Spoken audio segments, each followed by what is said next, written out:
This 5-minute solution will show you how to fix live voicemail option not showing on iPhone iOS 17. So if you can't see this voicemail option here, follow these easy steps to fix this issue.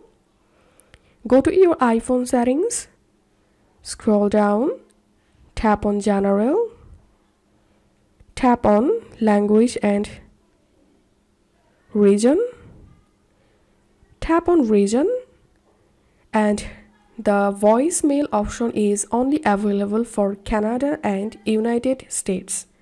So all you have to need, set your region or location, Canada or United States. And after changing country and location, I'm going to my iPhone settings, and now I'm tapping on phone, and as you can see, the live voicemail option is showing now. So this is how we can fix this issue. If you find this video helpful, don't forget to subscribe 5 minutes solution.